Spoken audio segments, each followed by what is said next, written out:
You didn't betray me. You betrayed yourself. No, Optimus!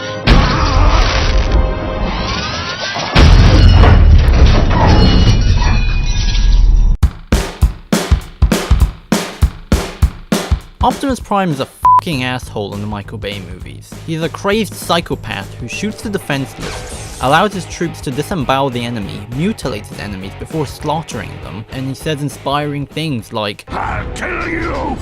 But this is common knowledge, everyone knows this, and making fun of the Michael Bay Transformers movies is like the most indulgent thing ever. But what struck me about Optimus Prime in the saga is that underneath all the violence and enjoyment of nihilism is a bizarrely coherent examination of the character. I know, weird, right? But hear me out. We must stop them before they destroy your world. In G1, Optimus Prime is like the quintessential embodiment of straightforward and satisfying morals. He's polite, protects the weak, fatherly, and very cathartically is someone who is kind but can hold their own under pressure. All in all, he's a paragon of a very innocent viewpoint of life and conflict, a hero from a traditional tale where evil is evil and good is good. And because Transformers as a brand and as a franchise comes from the deregulation of commercial laws in children's programming during the Ronald Reagan era. Okay, I could have phrased that better. He represents a very post-World War II wealthy American affluent society sort of outlook, so he holds a very libertarian and also very egalitarian ideas of individual freedom and individual rights against tyranny. That's why his most famous quotes are stuff like, "Freedom is the right of all sentient beings."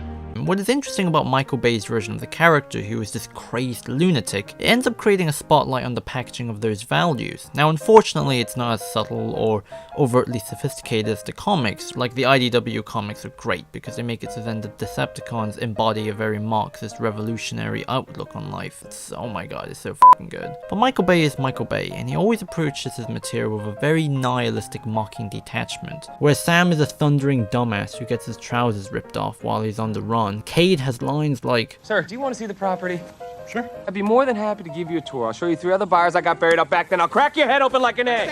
You see, in auteur theory, there's a concept called interior meaning, where Andrew Saris explains effectively it's the meaning that an artist can't help but to bring to their own work. It can be consistent themes, certain iconography, and other techniques that is intrinsic to a director's signature, like Paul Verhoeven, for which I did my film studies research on back in the day, made films that were satires of politics, or at least nihilistic mockeries on the dominant values, be it propaganda, 80s American consumerism, or just simply how bad and vicious things can happen to good people. It's about the nihilistic ruptures in the comfortable reality that we situate ourselves in. And Michael Bay is similarly nihilistic in his executions. He has a very similar continuity. Being dumb, stupid fucks.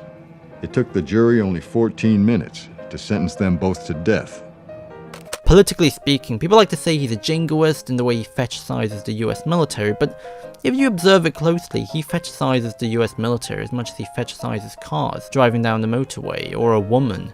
It's his nature to glamorize everything so much that it becomes beautiful. US troops were portrayed as being courageous heroes in the early films, but by last night they are these cowardice murdering jerks that you just sort of hate. And for that, I think that's Michael Bay's inherent artistic approach. He uses beauty to mock the idiocy of whatever stories he's given, because his irreverence is his art, and for that he's always there implicitly scrutinizing the superficialness in everything. You know, it's like, can these guys be bigger knuckleheads? You know, they were delusional, bizarrely funny. It's just the crime set itself up as just being that great YouTube video of the dumb criminals getting stuck in the chimney, you know what I'm saying? Yeah. And if you translate this model of approach to the way Optimus Prime is portrayed, you know, this deranged psychopath, something is implicitly being examined here. Just as Michael Bay's superficially beautiful cinematography goes, the ideologies that the heroes fight for in these Transformers movies are superficially beautiful too. Optimus Prime is still fairly Optimus on paper, just look at his speeches, which all refer to ideas of home, protection, and unity. United by a history long forgotten, and a future we shall face together. Optimus is established in the first movie as being a squeaky clean carrier of these ideals. He talks about his admiration for the courage of humans, he kills shockingly only one other Transformer, and when push comes to shove, he's willing to kill himself to save the Earth. But after he dies in the second film and comes back to life, his first impulse is to immediately go too far, because he doesn't just kill the Fallen, he mocks him and then crushes his heart like it's a freaking Mortal Kombat character. Underneath this version of Optimus Prime's positive ideals is someone angry, vengeful, and vindictive. And the movies very specifically make a point that he doesn't change his position on things. Each movie ends the same, and it makes it seem like there's a cyclical sense of safety. But that's part of the superficiality, which is further exposed in the third movie. In Dark of the Moon, Prime does his most heinous and sadistic acts. Case in point, where the Decepticons begin executing the Autobots, they shoot them from the back of their heads. It's bad, but it's not as gratuitously gruesome as Optimus Prime punching Shockwave's guts out, or getting his men to tear apart a defenseless enemy limb from limb. In the name of freedom, he seemingly crushes all who disagrees.